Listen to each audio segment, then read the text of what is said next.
Bismillahirrahmanirrahim.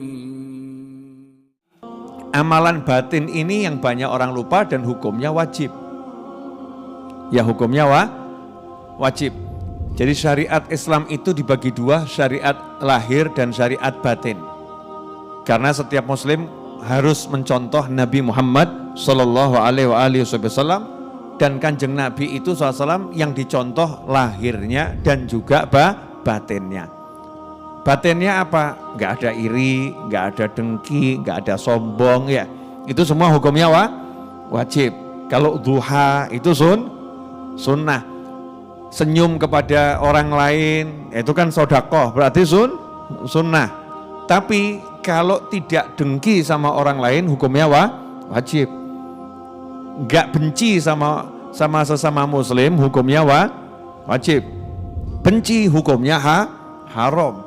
Dengki hukumnya haram. Ini amalan hati ini yang banyak orang lupa. Nah, apa amalan hati di bulan Dzulhijjah? Nah, ta'zim, mengagungkan. Ini masuk bulan Dzulhijjah, bulan agung ini. Ada hari raya yang agung, hari raya kurban, Idul Adha. Hari raya kurban, ada apa di Idul Adha itu? Diagungkan betul, dirasakan.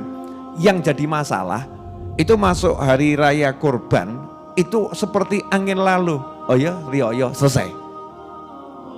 Hari raya.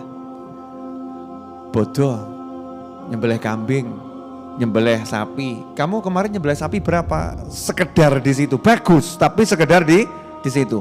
Gak ada rasa, oh, hari raya. Bu, mau nanya boleh? Pernah ulang tahun? Pernah. Ulang tahun pernikahan? Pernah apa enggak kok belum? Pernah ya. Mungkin ada yang sudah expired. Ya, ada yang expired. Tapi kan pernah. Kalau masuk tanggal pernikahan itu rasanya hati sama tanggal yang lain sama atau beda? Jujur mawon. Beda ya? Apa? Happy anniversary. Oh, bos arti ini gak paham aku ya. Selamat hari jadi, hari nikah dan lain sebagainya. Hatinya katanya merasa sesuatu. Sehingga ibu-ibu itu kalau tanggal pernikahannya dilupakan sama suami, kira-kira senang atau benci? Dilupakan loh ya, bukan lupa, dilupakan. Sebel atau enggak sebel? Anyel gitu kan, seperti kok enggak menghargai, betul ya? Enggak menghargai. Nah sekarang bayangkan dengan Allah Subhanahu wa taala kalau kita enggak menghargai bulan yang diagungkan sama Allah Subhanahu wa taala. Makanya Allah bilang wa may yu'azzim sya'airallahi fa innaha min taqwal qulub. Siapa mengagungkan syiar-syiar Allah itu bukti kalau hatinya bertakwa. Itu muncul dari hati yang bertakwa. Nah di bulan Dzulhijjah ini ada syiar Allah yang luar biasa. Judulnya adalah anak yang berkorban demi orang tua. Makanya kalau saya ditanya apa amalan terbaik di bulan Dzulhijjah, nomor 1 adalah bektimu kepada orang tuamu. Birrul walidain.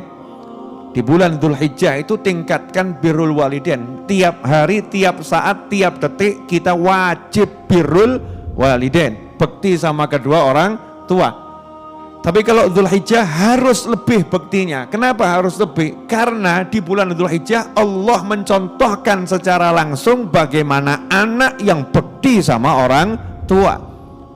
Sampai-sampai anak tersebut diminta nyawanya oleh Allah Subhanahu wa taala dengan cara bukan dikasih penyakit, ya dengan cara bukan kemudian dibunuh oleh seseorang, diminta nyawanya dengan cara harus disembelih oleh ayah tercintanya sendiri.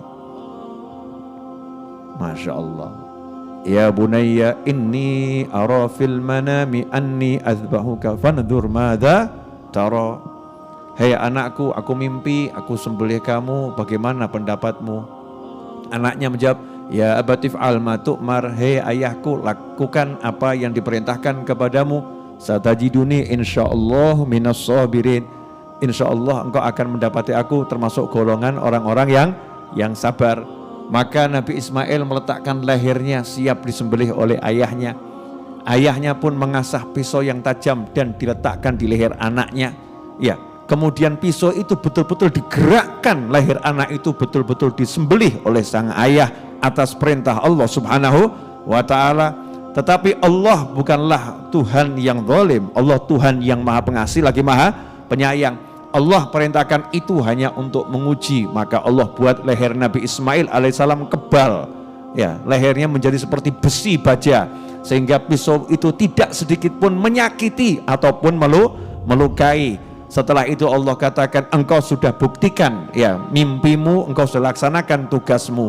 Maka Allah datangkan domba besar 2 dari surga. Kemudian disuruh menyembelih domba dan disuruh umat Islam dan umat manapun sampai kapanpun pengikutnya Allah Subhanahu wa taala untuk mengenang pengorbanan Nabi Ismail alaihissalam khususnya dan Nabi Ibrahim alaihissalam dalam bentuk ibadah kurban. Di situ ada satu pelajaran yang besar, yaitu untuk orang tuamu nyawamu gak ada harganya, maka jangan pernah pamer hartamu di hadapan orang tuamu. Nah, kalau Dzulhijjah kambing disembelih, sapi disembelih, tapi orang tuanya juga disembelih. Masya Allah. Saya sembelih kambing 200 Ustadz, saya sembelih sapi 50 Ustadz, tapi saya juga sembelih orang tua saya. Maksudnya hati orang tuanya dikoyak-koyak, hati orang tuanya dihancurkan, hati orang tuanya disakiti, maka jadi sia-sia semua amal tadi. Pahalanya dapat tapi langsung entek. Ibaratnya itu orang beli madu dituangkan ke jerigen tapi jerigennya bolong.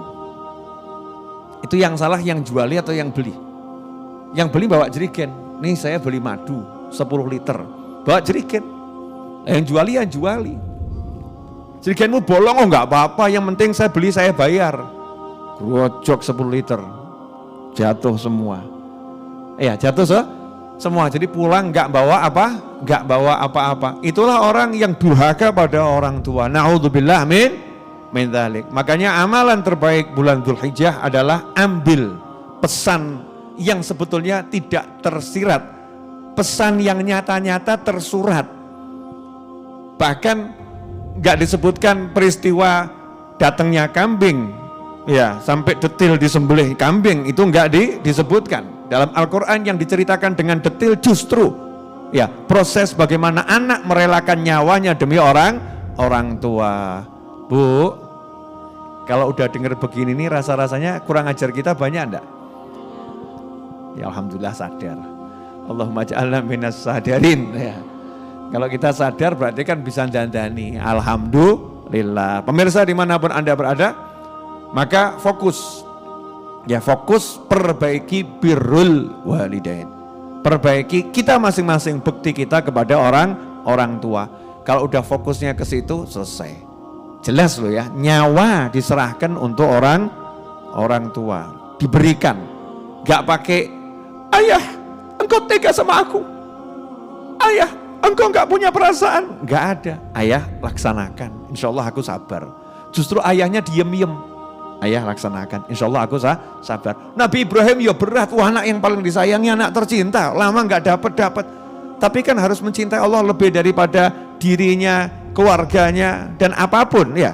Maka lakukannya juga dengan cinta. Hasilnya yang maha cinta turun tangan. Emangnya yang punya cinta kamu, yang punya cinta aku, Allah Subhanahu wa Ta'ala. Sampai hari ini kita disuruh mengenang itu. Makanya jangan sekedar menyembelih korban, tapi di situ ada pesan korban itu disembelih karena bektinya anak sama orang tua. Lihat, sudahkah kamu sembelih hatimu untuk orang tuamu? Sudahkah kamu sembelih nafsumu untuk orang tuamu? Sudahkah kamu sembelih egomu untuk orang tuamu? Sudahkah engkau letakkan dirimu, wajahmu di telapak kaki orang tuamu? Sudahkah engkau siap diinjak-injak oleh orang tuamu? Justru sebaliknya? Membusungkan dada di hadapan orang tua, ya mengoyak-ngoyak hati orang tua, menginjak-injak orang tua.